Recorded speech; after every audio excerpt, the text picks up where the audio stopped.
Good morning, everybody. Today in our class, we will discuss the topic from the chapter North America. The topic is rivers of North America and the climate of North America. Okay, so let's start. First, we will discuss about the rivers of North America. There are so many types of river. There are so many types and the rivers in North America, and the rivers is classified into the four group. Okay, number one, that is the Pacific oceans drainage group. Number two, that is the Arctic oceans and the Hudson's Bay drainage.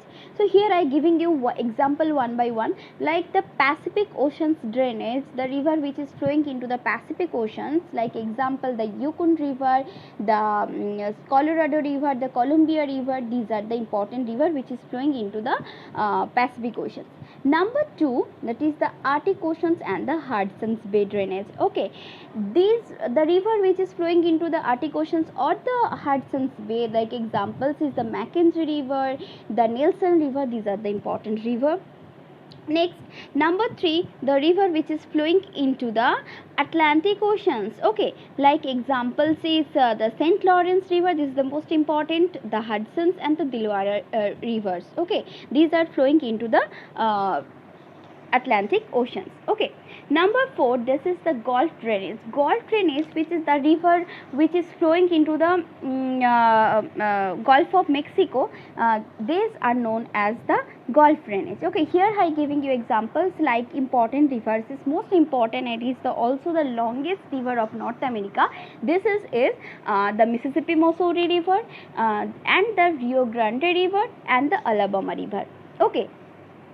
Next, I see the picture of the North America river system. Here you can see the proper locations of the river where it is situated and the important rivers they are pointing. You can see, you can learn the point from here for the map pointing. Okay. You have to practice the Colorado river, Columbia river, Fraser river, Mississippi Missouri, the most important river, the St. Lawrence river. Also you have to see the proper locations of the Gulf, like the Hudson's Bay, the Beaufort Sea, the Gulf of Alaska, Gulf of Mexico, Caribbean Sea, Labrador Sea. For the map pointing, this point is very important. Okay. Now, next we will discuss about the descriptions of the major river of North America. Right now we will first discuss about the river which is flowing into the Pacific Oceans, about the Yukon River. Okay, the Yukon River is one of the longest river of North America, and it is rises from the small lake in northwest British Columbia. Okay, and then it flow northwest and join the Pelly River of Forsyth. Okay, then it flow into the Bering Sea. Okay, next, number two, the river is the Columbia River. This river is one of the chief river of United States and the Canada state, and it rises in the Columbia Lakes of the British Columbia and drain into the Pacific Oceans. Number three, this is the Colorado River. The Colorado River, this river is one of the major river of North America, and it rises in the Rocky Mountain of Colorado in the United States. Then it flows generally in the southwest and then west, then south.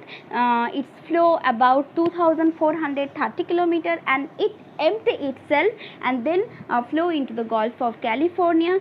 As you know that Gulf of California is an arm of the Pacific Oceans. Okay. And Colorado River is remarkable for the Grand Canyon. You know the Grand Canyon, the largest canyon name is the Grand Canyon. So the Grand Canyon rivers, the Grand Canyon is also formed on the river Colorado. Okay. Next one, this is the Fraser River. Fraser River, this river is one of the chief river of Canada, and it is rises in the Yellowhead Lake on the British Columbia and Alberta border, and flow into an irregular course of Strait of Georgia and just south of the Vancouver. Okay. Acha, next river, the river which is flowing into the Arctic Oceans and the Hudson Bay. These are like number 1, the Mackenzie River. The Mackenzie River is the longest river of Canada. Which is the longest river of Canada? The Mackenzie River is the longest river of Canada, and here it flow north from the Great Salt Lake to the Beaufort Sea and the arm of the Arctic Oceans. Beaufort Sea is also an arm of the Arctic Oceans. Okay, then the Mackenzie has the many tributaries, like you have to remember these tributary names like the Great Bear, the Arctic Red, and the Liard and the Pearl River. These are the important tributaries name of the Mackenzie River. Now another important river, that is the Nelson River. The Nelson River it rises in the Winnipeg Lake and flow towards the north to meet the Hudson Bay.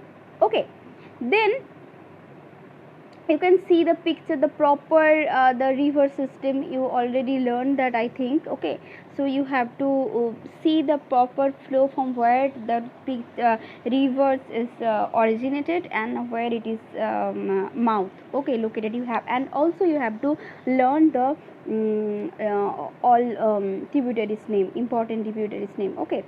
Acha. Next, the river which is flowing into the Atlantic Oceans. Like important rivers is the river St. Lawrence River. Okay, this is the chief of the all North American rivers flowing in, which is flowing into the Atlantic Oceans. Okay, and it drains the Great Lakes like the Superior, the Michigan, Huron, Erie, Ontario, on the borders of the Canada and the United States, and the flow northeast of the empty itself, then flow into the Gulf of Lawrence. The Gulf of Lawrence is a arm of the Atlantic Oceans. Okay, next you have to remember the Niagara Falls are located between the Lake Erie and the Lake Ontario. Between these two lake, this huge falls, Niagara Falls, is located. Okay, next one, for this Niagara Falls, to avoid that waterfalls, a canal is built there. The canal name is the Willamette Canal, which has already been constructed and it is made for navigables. Okay, and the Hudson River, which is the tributaries which is the tributaries of the Mohawk and the Delaware and the Potomac, flowing into the river into the Atlantic Oceans. Okay, next we will discuss about the river which is flowing into the Gulf of Mexico. Gulf of Mexico, the most important river, the Mississippi Missouri River. Mississippi Missouri River, it is the longest river of North America and third longest river of the world after Nile and the Amazon River. Nile is in Asia and Amazon River is in South America. Okay, so after this is the third longest river in the world, and it's being as a small stream from the Lake Itasca in the northwestern Minnesota and flows south to join the Gulf of Mexico. Okay, after that it's a drain a large area of the Great Plains of North America. And then the Missouri, it is the longest tributaries of Mississippi River, and at St. Louis they meet together. They meet means the Mississippi and the Missouri meet together. The chief tributaries of the Missouri rivers are Yellowstone, Platte, Kansas. These are the important tributaries of Missouri River. Acha, Mississippi deposit so much sediment and create a largest delta. The delta is look like a bird food, so that's why it is called bird food deserted delta. Okay, next we will discuss about the Rio Grande River. The Rio Grande River is the fifth longest river of North America. Okay, and its flow along the entire border between the US state and the Texas and the Mexico. Okay, and the important tributaries of the Rio Grande River are Pecos, Devils, Chama, Pero in the United States, and the Conchas, Salado, and the San Juan in Mexico are the in this place. Okay, next number last one, the Alabama River. The Alabama River is also drained into the Gulf of in the Gulf Stream, Gulf of Mexico. Okay, the river it is rises in the Appalachians and flows southward to the mid of the Gulf of Mexico. Okay, so this is all about the rivers of North America. Now we will discuss about the climate of North America. Okay, so first we will discuss about the climate. Climate, we will discuss the continent of North America has the shape of the triangular wider in the north and trapping towards the south. So that's why, due to the large distance from the sea, the central part experience a continental extreme type of climate. Okay, and the southern narrow part is situated more towards the sea. So the region has a maritime equal climate. Okay, and the controlling factor of the climate, like we will first discuss the latitudinal extent. Okay, North America extend from the tropical zone in the south to the polar regions in the north. The major part of North America lies between the 30 to 60 degree north latitudes. Okay, and the northern portions of North America has temperate climate, and the area which is lying beyond the Arctic circles experience tundra and the polar climate, while the middle part like the Mexico and the Caribbean islands lying to the south of the Tropic of Cancer and have the tropical climate. So this is the longitudinal extensions of the which is control the climatic conditions of the North America. Number 2, this is the shape of the continent. Shape of the continents means the shape of the continent of the shape of the continent of North America is the somehow triangular shape. You can see the picture, it is the triangular shape. It is the very much wide in the northern part, and it is the taper in the very narrow portions in the southern. Okay, and it exact influence on temperature and the rainfall conditions of a place. Next one is the distance from the sea. The central part of the continent lies far from the oceans. For this, the central part experience the continental type of climate. Okay. Acha. Next one is the positions of the mountains. The Rocky Mountains and the Eastern Highlands are located in the north-south directions along the Pacific coast and Atlantic coast respectively. So they prevent the wind, the oceanic influence, from the entering into the inland area from the sea. So, and in that case, the polar winds can enter in North America from the north without any obstacles. There is no obstacles either. Rocky Mountain is located in the western part. Eastern Highland is located in the eastern highland. They prevent the oceanic wind, but they can't prevent the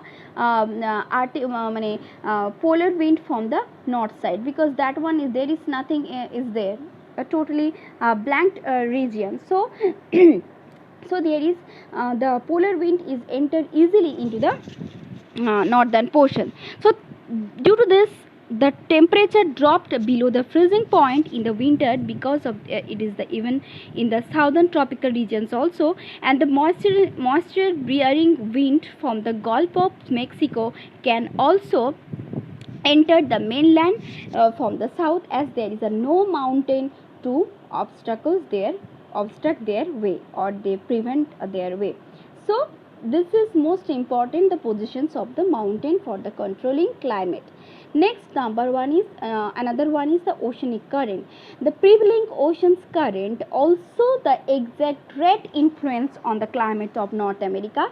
The warm Gulf Stream current along the southeast coast of the North America keeps the coastal area warm, while the cold California current along the southwest coast keeps the coastal area cool. Due to the effect of the cold Labrador current, the northeast coast of North America remain icebound throughout the year. This is the most important thing you have to remember. Why the North American northeast coast regions remain the ice free? Due to the ocean's current, due to the ocean's current, or the ice bound throughout the year due to the ocean's current. Which reasons there is a ocean ice bound always, and what is the reason there is a free of ice? Okay, next, another one is the wind. The tropical zone of the North America in the south remain the under influence of the trade wind.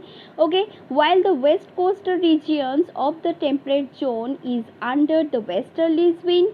The trade wind bring heavy rain on the western coast of the heavy rain in the southeast coast in the summer, and on the other hand the westerlies bring rain on the western coast in the winter. So these are two times rainfall you can see in the two portions. One is the summer time, one is the winter times. One is the southeast portion, one is the western portions. Okay, and in spring a warm local wind called Chinook blow along the eastern slope of the Rocky Mountain. This warm and wind retain the moistures and causes the less rainfall. So we find the grassland instead of the big tree in this eastern part of the Rocky Mountain. Okay, and this grassland is called Prairie grassland. Okay, now we will discuss about this is the wind we already discussed. Now we will discuss about the descriptions and the temperature of rainfall temperature and rainfall conditions in North America. So first one is the temperature conditions. You know, the temperature increase from March with in the northern apparent movement of the sun, due to the apparent movement of the sun. In July, in the northern part of the North America recorded a temperature about 10 degrees centigrade, and in the southern half the temperature varies between the 26 degree to 35 degree, while the middle portions of the continent experience a variable temperature between 10 degrees centigrade and 25 degrees centigrade. Here the highest temperature is recorded in the southwest part. That part is Arizona, name is Arizona, where actually the desert exists. Okay, so you have to remember also this one. Next we will discuss about see the temperature and rainfall conditions in North America. You can see the index and you can easily identify which regions getting the maximum rainfall, which regions getting the very less rainfall. Okay, so next we will discuss about the in winter time what will happen there. In the winter time it's cold all over the continent. Okay, it's cold all over the continent, and except few southern part along the Caribbean Sea and the Gulf of Mexico. Now we will discuss about and another thing you have to remember. In January the major part of the northern part or northern half is remain ice bound and temperature remain below the freezing point. Okay, and snowing is regular phenomena. Always there snowfall you can see there. Next we will discuss about the rainfall conditions. Rainfall conditions you can see that there is a most part of the continent of North America receive rainfall in summer, and winter rainfall occur in only a few regions like in the California coast and the and few regions. Okay, that's why it is divided into the four category. Like number one, the areas of the heavy rainfall of all over of all over 100 centimeters. So okay, that are Central America, West Indies, Southeastern United States, Atlantic coastal plain. Okay, and next one is the areas of the low rainfall less than 50 centimeter. These are found in the western half of the continent and west of the 100-degree west longitude. Okay, next one is the areas of the scanty rainfall which is less than 25 centimeter, included the part of the southwestern United States and the adjacent regions of the Mexico and Arctic coastal regions of the north. Okay, and the last one is the areas of the winter rainfall. It is occur along the Pacific coast, particularly in the coast of the California. Okay, so these are the rainfall conditions of North America. Next we will discuss about the climatic region. So here the first climatic region, there is a following they divided due to this climatic conditions. So there is a so many type of climate. We can see the temperature, different type of temperature, different type of rainfall you see. So that's why this total North America is classified into the few climatic regions, like number one, that is the tundra climatic region. Tundra climatic regions, it is occurred in the northern part of Canada, Alaska, in the west to Labrador, in the east in Greenland. Okay, and it is characteristics is by very cold, number one, and the long winter for almost 8 to 9 a month, with the temperature much below the freezing point, and the summer are short and cool, and with the temperature with the temperate cyclones.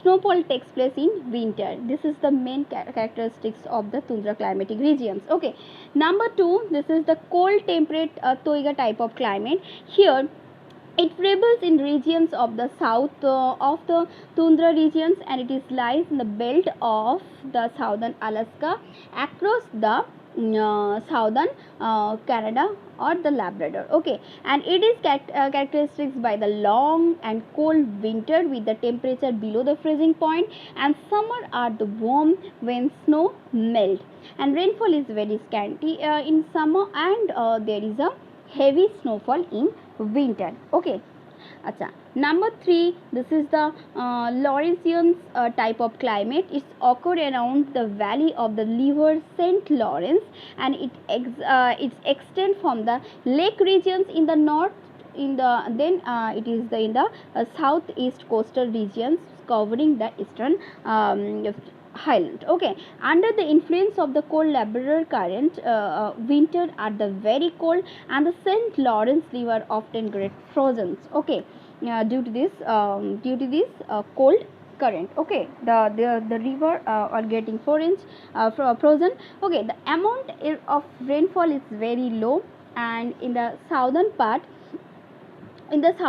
you can see they enjoy the some influence of the warm Gulf Stream current, and the rainfall occur due to the southwest westerlies. Okay, next we will discuss the West European type of climate. West European type of climate, it is found along the northwest coast, where the warm Pacific drift keep the sea and the river free from the freezing. Okay, and another main characteristics, the winter are very cold, but the temperature doesn't fall below the freezing point, and summer are presently warm, rainfall all the year round. Okay, next another one is the cold temperature continental type of climate. It is experienced in the central part of USA. You see the picture. Okay, central part of USA, and extreme type of climatic conditions prevails.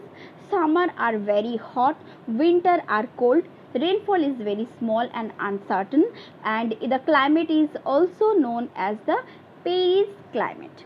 Paris grassland you already know, so this type of climate is also known as the Paris climate. Okay, acha. Next one is the tropical hot and the humid climate. Tropical hot and humid climate, what is that? It occur in countries in the southern part of North America, in Florida and the West Indies. The climate is hot and humid. This is the main characteristics. Another characteristic is the rainfall occur almost throughout the year, and the cyclonic storm like the hurricane, this is the most tremendous the dangerous cyclone, and this is common in this region. Okay, this is very common in these regions. Next one is Mediterranean type of climate. This type of climate you can see in the coast of California, and in this climatic summer are hot and dry, winter are mild, rainfall occur during the winter month and the southwest westerlies. Okay. Next one is the hot desert type of climate. It is occur in the southern California, Arizona and the northern part of Mexico. It is the extremely hot and the dry type of climate, and summer are the very hot, winter are very cold in this time. Achha, next one is the alpine on the mountain types of climate. Okay, so this type of climate on the mountain or the climate is variable according to the altitudes and the elevations of the land, as you know. Okay, and it prevails on the Rocky Mountain. It is generally cold, and you can see the coldness depends on the altitude. So this is the all about the climatic regions of North America. Okay. So I hope all of you understood today's class. If there is any questions, any doubt regarding the rivers of North America and the climate of North America, please let me know. And lastly, I want to say please subscribe my channel, comment, like and share. Thank you.